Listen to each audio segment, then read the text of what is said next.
오늘 읽은 말씀은 인간적인 방법과 하나님의 방법, 자연적인 출생과 기적적인 출생, 육체로 말미암은 자와 약속과 성령으로 말미암은 자, 종과 자유인, 버림받은 자와 상속자, 신의 산 언약과 새 언약, 즉 율법과 복음을 서로 비교하고 있습니다. 얼른 들어보아도 알 수 있다시피 이 두 가지 대조 사이에는 건널 수 없는 커다란 간극이 있습니다.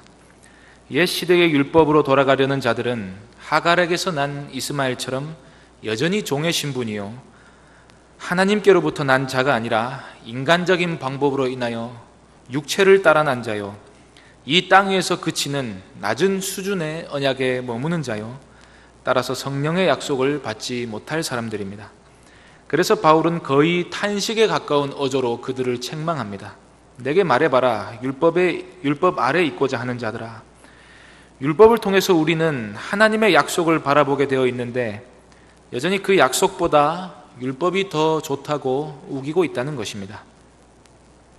그래서 바울은 하갈과 사라의 이야기를 통해 생각해 볼 수 있는 영적인 의미를 우리에게 가르쳐 줌으로써 구원은 전적으로 하나님의 능력에 달려 있는 것이며, 그렇기 때문에 구원을 얻고자 하는 자는 사람의 방법을 의지할 것이 아니라 하나님의 방법을 의지해야 한다는 사실을 말해주고자 합니다. 바울은 24절에서 이것은 비유니라고 말하면서 지금부터 하는 이야기는 역사적인 사실이 하나님의 섭리 안에서 어떻게 영적으로 풀이되는지 말해주려 한다, 그렇게 말씀합니다. 얼른 보기에는 별로 이해도 잘 안 되는 부분이 오늘 읽은 말씀에 있지만 잘 들으시면 이 말씀이 놀랍게 하나의 완벽한 대조를 이루고 있다는 사실을 알게 되실 것입니다. 이 말씀은 오늘 구원을 어떻게 받는가 하는 문제를 정리하는 데 있어서도 꼭 필요합니다. 실제로 많은 사람들이 신앙생활을 열심히 하면 구원받을 것이라고 생각하고 있기 때문입니다. 그러나 구원은 전적으로 하나님의 선택과 능력에 달려 있는 것이고, 신앙생활의 의무를 지키는 것은 구원받았기 때문에 하는 것이지 구원받기 위해 우리가 무언가를 하나님 앞에 드릴 수 있는 것이 아닙니다. 이 문제를 설교를 통해 분명히 하겠습니다.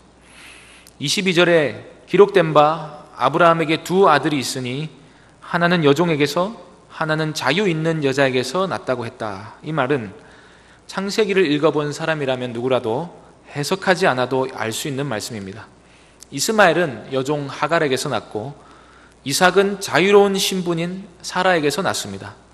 이어서 23절에서는 여종에게서는 육체를 따라 났고 자유 있는 여자에게서는 약속으로 말미암았느니라. 즉 이스마엘은 그저 남들 다 태어나는 방식대로 자연적인 출생을 하였습니다.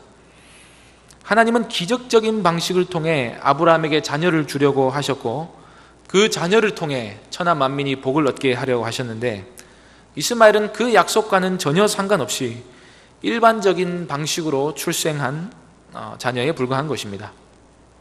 그러나 이삭은 하나님의 약속의 결과로 난 자녀이고 경수가 끊어져 아이를 낳을 수 없는 몸이 된 사라를 통해 난 자식입니다.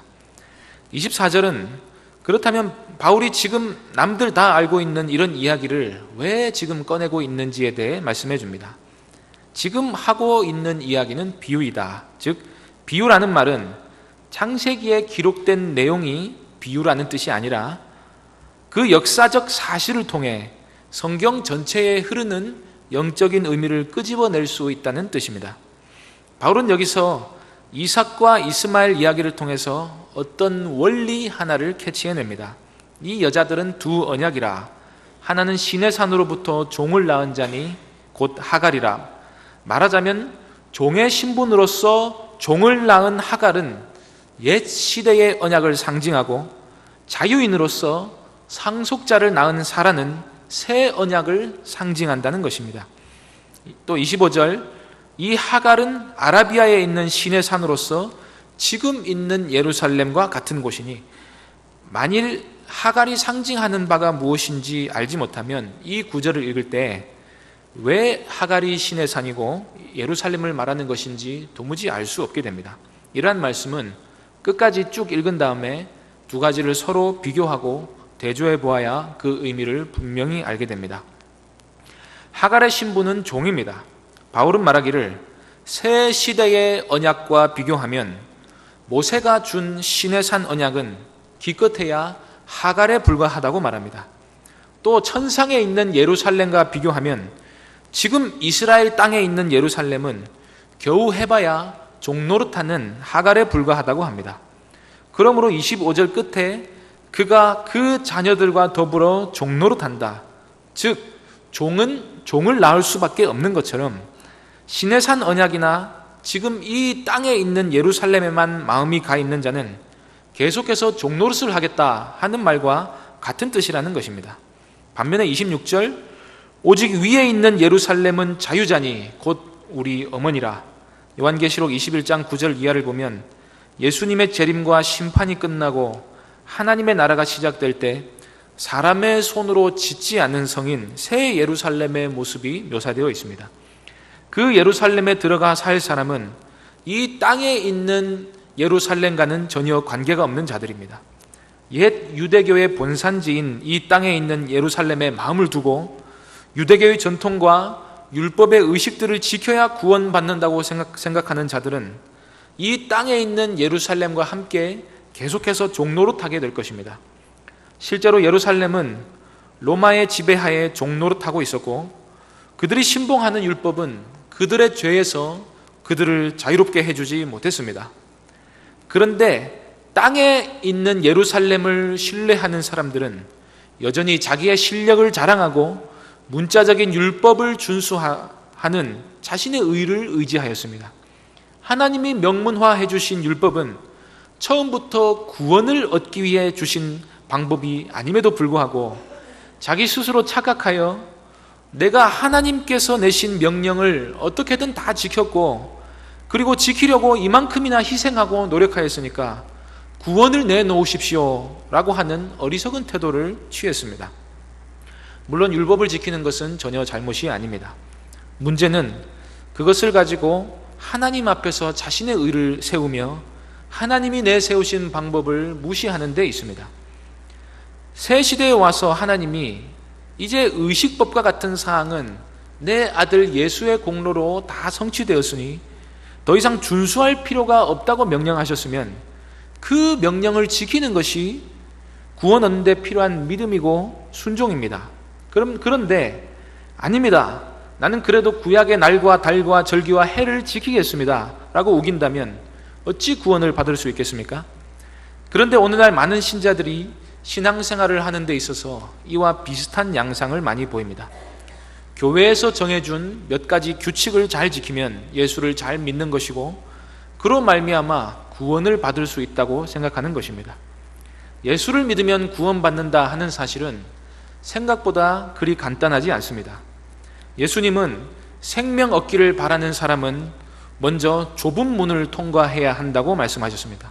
이 문은 너무나 좁아서 사람이 전에 가지고 있던 그 어떤 짐이라도 가지고 들어갈 수가 없는 문입니다. 다 내려놓고 들어가야 합니다. 예수님께서는 아무든지 나를 따라오려거든 첫째, 자기를 부인해야 한다고 말씀하셨습니다.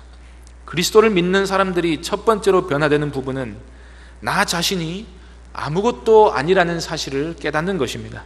내 생명도, 내 계획도, 내 열심도, 내 가치관도, 내 자아도, 내 소유도, 내 몸도 영혼도 하나님 앞에서 아무것도 아니며 하나님이 마음대로 하실 수 있다는 사실을 마음속 깊이 알게 되는 것입니다. 또한 예수님은 이 좁은 문을 통과한 자는 좁은 길을 걸어가야 한다고 하셨습니다. 이 길은 매우 좁은 길일 뿐 아니라 험한 길입니다. 예전에 어떤 기도원을 올라가는데 지금 내가 가는 길이 과연 길인가 의심될 정도로 좁고 험한 길을 가고 있는 것이었습니다. 1시간 반을 그런 길을 따라 올라가다가 탁 트인 호수를 만났는데 거기에 기도원이 자리하고 있었습니다. 제가 하는 말은 비유입니다. 그 기도원에 뭐가 대단한 것이 있었던 것은 아니지만 그 길을 걷다가 보니까 천국 가는 자가 걸어야 할 길이 말하자면 이런 식일 수도 있겠다 하는 생각을 한 적이 있습니다. 그래서 예수님은 아무든지 나를 따라오려거든 둘째로 자기 십자가를 지고 따라야 한다고 말씀하셨습니다. 예수님이 십자가에 달리기 이전에 십자가 하면 떠오르는 이미지는 사형틀이다 하는 것밖에 없었습니다. 믿음은 예수님이 가신 길을 나도 따라가는 것입니다. 예수께서 십자가에 못 박히셨기 때문에 나도 옛 자아를 십자가에 못 박고, 예수님이 십자가를 지고 가셨기 때문에 나도 십자가를 지고 가는 것이 믿음입니다. 예전에 행하던 그대로, 예전에 가지고 있던 가치관 그대로, 성격 그대로 아무런 변화 없이 예수 믿고 남들이 정해진 규칙과 의무를 몇 가지 더하여 신앙생활 한다고 구원받을 수 있는 것이 아닙니다. 반드시 예수를 믿는 사람은 그 생각과 감정과 의지에 완전한 변화를 겪어야 합니다. 말씀드렸다시피 그 시작은 자기 부인으로부터 출발하기에 반드시 자아 부인과 통렬한 회개를 가져옵니다. 그리고 주님 가신 길을 따라가는 것이기에 삶 속에서도 계속해서 자기 부인이 일어나며 언제든지 고난을 감수하겠다는 각오가 늘 뒤따르는 것입니다. 골로새서 1장 24절에는 그리스도의 남은 고난이라는 표현이 있습니다. 그리스도께서 이 땅 위에 남겨두신 고난이 있다는 것입니다. 그리스도께서 우리의 구원을 위하여 당하신 고난은 우리가 함께 나눠질 수 없는 짐입니다. 그런데 여기서 그리스도의 남은 고난이라고 말하는 것은 그리스도께서 이 땅에 사는 성도와 함께 나누시는 고난입니다.